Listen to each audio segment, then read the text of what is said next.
What's going on, guys? JSGC here, back again for another daily Manchester City transfer update. Before I do crack on with today's transfer update, make sure, like always, if you are enjoying the content, then do subscribe to my channel. I'm going to keep you guys up to date every single day with all the latest City transfer news here on YouTube. So if you haven't already, do subscribe. It is free. Social media links are in the description, including my X, Instagram and TikTok. Email also in the description too. If you want to hit me up for any sponsorships for any videos or any general business inquiries, don't forget to leave a thumbs up on today's transfer update. We're aiming for 300 likes, and also don't forget as well to get your thoughts in the comments below. So we've got no contract news. We're going to dive straight on in with the outs, and we have had our first official sale for Manchester City this summer, and I'm going to put some quotation marks on sale, as Kayky has officially left Manchester City on a permanent deal, and he has joined Bahia in Brazil. Bahia, a part of the City football group, the CFG, and Kayky has had a couple of loan spells there, and he has been out on loan there. Currently, he now joins them on a permanent basis. Now, it is a big shame, really, that Kayky never really worked out on his move to Manchester City, and his move to Europe, and his move to England. It never really materialised properly for him, and unfortunately he's ended up taking that one step forward and then all of a sudden 2 steps back for him instead, and because of that he's ended up back in South America, where it all started for him. He's a 22-year-old Brazilian winger, signs for Bahia on a contract until the end of the 2029 South American season. No word on a fee. I presume that either a small fee's been paid here to Manchester City, maybe even no fee at all, which is why I wanted the quotation marks on a sale. A sale has happened, but I don't think any money's been exchanged here.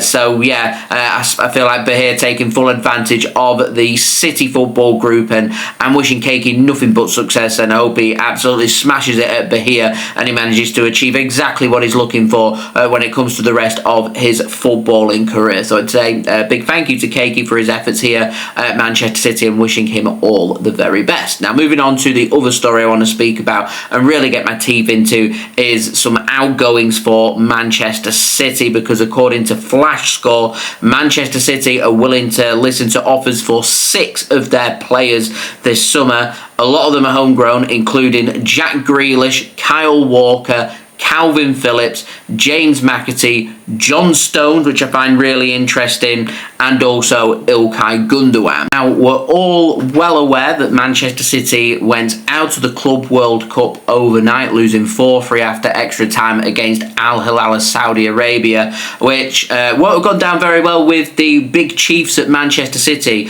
We saw Khaldoon speaking time and time again in his interview at the end of the season, where Manchester City were very much seeing the Club World Cup as the start of the season, and Manchester City having a chance here to not only win a whopping amount of prize money, but for Manchester City to be able to take some confidence heading into the new season and showcase that Manchester City are back. And Manchester City, yeah, we've had the defensive frailties, and we've not looked as sharp in some aspects of the game and looked sharper in others. City's set pieces have been much better at the Club World Cup.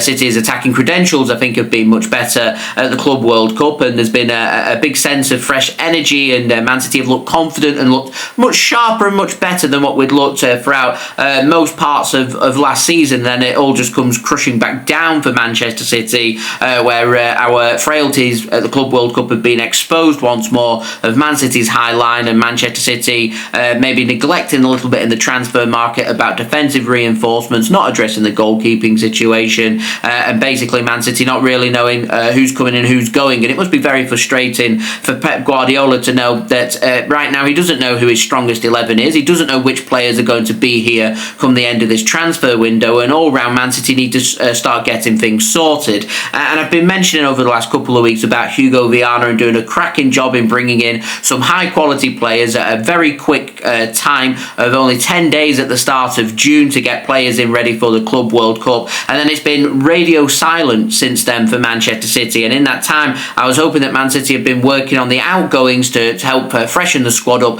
and bring the size of the squad down. So Man City have got a rough idea about which players are going to be here, which players are not, and Manchester City now are going to take this time, now they've gone out of the Club World Cup, to sort out which players are going to be here and which players are not. And I look at them players that have been mentioned: Jack Grealish, Kyle Walker, Kalvin Phillips, James McAtee. We know that they've not got a future at Manchester City. We know that these players aren't going to be here. We know for a fact that Man City are 2 non-homegrown players over their quota for the Champions League, yet the only player who's non-homegrown to the club that's been linked with the exit door is Ilkay Gundogan. We know that Bernardo Silva is going to be staying. He's Man City's club captain for the season. There's nothing we can do about that. He's been personally selected by Pep Guardiola. Ederson has said that he's going to be staying at Manchester City, yet no signs of him signing a new contract, and for me, maybe looked a little disinterested in yesterday's game. And I don't know if there's a bit of a mentality problem, or Manchester City maybe thinking long term about the physical demands of the Club World Cup and what that's going to mean in terms of Man City's preparation for the start of the Premier League in just over a month's time, or what's not. But I don't know what it is, but something just didn't seem quite right for Manchester City. And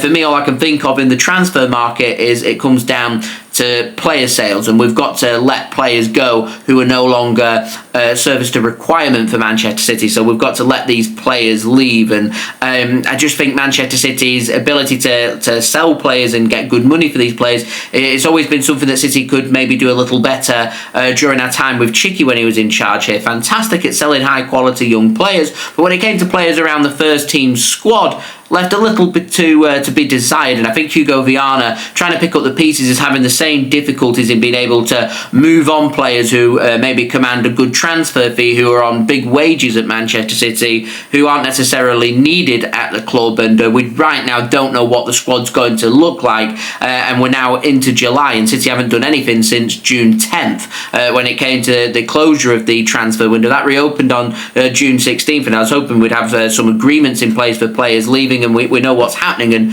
right now we don't. First team squad player Jack Grealish, what's happening? No idea. Kyle Walker, who knows? I heard he was back in America around the City first team squad, not necessarily being available for selection, but back amongst the City first team squad, but they want him to leave. What's happening with Kalvin Phillips? I don't know. James McAtee, as far as I'm aware, he's gone on holiday. He's going to be on holiday for the next 3 to 4 weeks until the start of the season. So that means it's going to go into August before we get his future sorted. John Stones, Ilkay Gundogan being linked with the exit door. We need to get things sorted as quickly as possible so we know what we need to do for the remainder of the window, because the Club World Cup has, to me, Man City have done some good bits of business so far, but the squad is not complete. For me, the squad that we have right now isn't going to win the Premier League, and it isn't going to win the Champions League. I still think we need to have a good look at the goalkeeping situation. I still think we're possibly a winger short, especially with Jack Grealish leaving, in particular on that right-hand side, even though Grealish plays on the left-hand side. We're short of a right-back. We're maybe short of a top-quality centre-back too. So these are all things that City need to think about, and it's not something I'm expecting Manchester City to address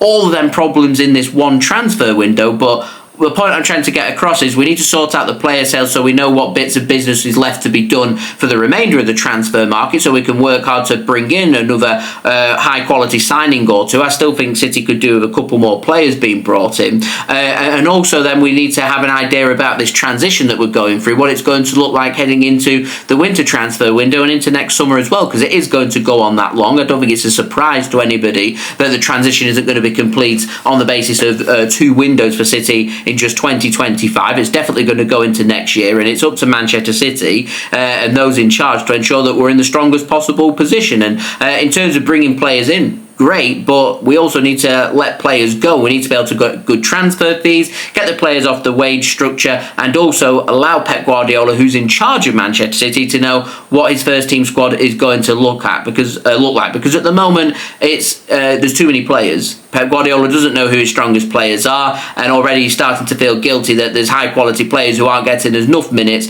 than maybe what he feels like they should be getting. And this season, it's going to be brutal for Manchester City. It's a very tight turnaround, just 4-5 weeks or so until the start of the next Premier League season. Manchester City, I presume, are going to let our players go back on holiday for a couple of weeks. Is there going to be any more pre-season games going on now that we'll be knocked out of the Club World Cup at probably earlier than what Manchester City wanted or expected. What's going to happen in terms of that needs to be sorted. The player sales need to be sorted. Are we going to be bringing anybody else in? Need to get that sorted. Yeah, it's just a little bit of a mess. And Manchester City have just been a little lackadaisical since we last did any bit of business, and that came all the way back on June 10th and getting everything sorted. So we've not had anything now. We're into July and we need to get things rolling again to ensure our squad is in the best possible position for us to go out and have a lot of success heading into the start of the 2025-26 season. But from what we saw with the Club World Cup, City's problems at the back and in goal still very much there, and it needs sorting in this transfer window whilst we do have the time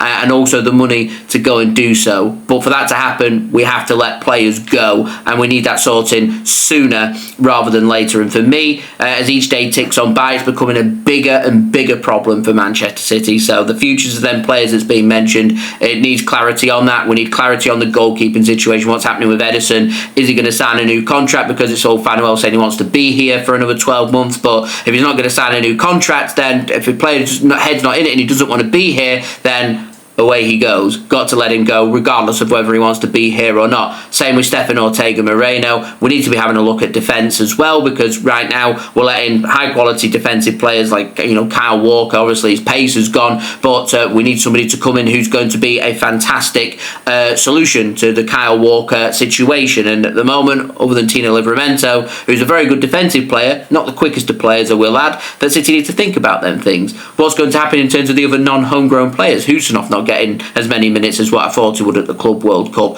What's happening with Vita Hayes? What's happening with Claudio Echeverri? How are we going to handle the Rodri injury problems? And he's already complaining about injuries, and he's only just come back from ACL, so we can't be rushing him back. He's got to be given the appropriate time to rest and recover, and he's not going to be starting 50, 60 games for Man City next season. So we need to be in a strong position. What we don't want to be doing is ensuring that we're relying again on the unks, the old legs in our squad to say, Rodri's injured, so we're going to go with Ilkay Gundogan in defensive midfield. It doesn't really cut it, in particular when you've got Nico Gonzalez here and stuff. So it's just it needs sorting, it needs clarity. I don't know if Man City have maybe done some business in the January transfer window that Pep wasn't happy with, and he doesn't think the players are of the quality that he's looking for, or is Pep going to give these players the minutes that they're looking for? But what's going to happen? But if players don't want to be here, then they need to leave, and we need clarity on that sorting ASAP, which I'm sure Manchester City will be doing. And so I am expecting over the next 2 or 3 weeks to be really busy with the outgoings, and I wouldn't rule out Manchester City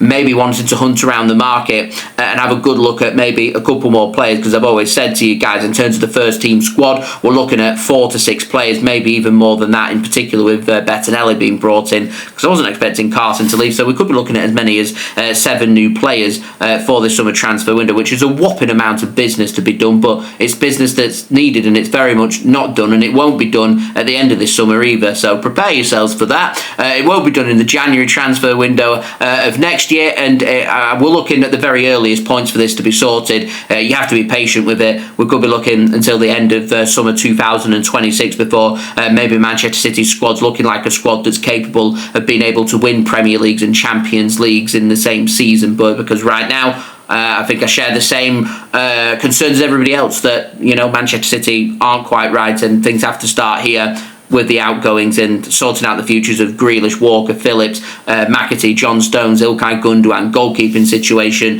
defensive reinforcements potentially being brought in, and maybe a goalkeeper too. So yeah, do let me know your thoughts, guys, of that in the comments below. Also, don't forget as well to leave a thumbs up. We're aiming for 300 likes. Subscribe as well if you're new around here. It is free to subscribe. I'm going to keep you guys up to date every single day here on YouTube with all the latest City transfer news. Social media links are in the description, including my X, Instagram and TikTok. Email also in the description too if you want to hit me up for any sponsorships for any videos or any general business inquiries. And I'll see you religiously tomorrow for the next daily Manchester City transfer update. So I've been JSGC. Thank you everyone for watching. Hope everyone is safe and well. Peace. Ciao for now.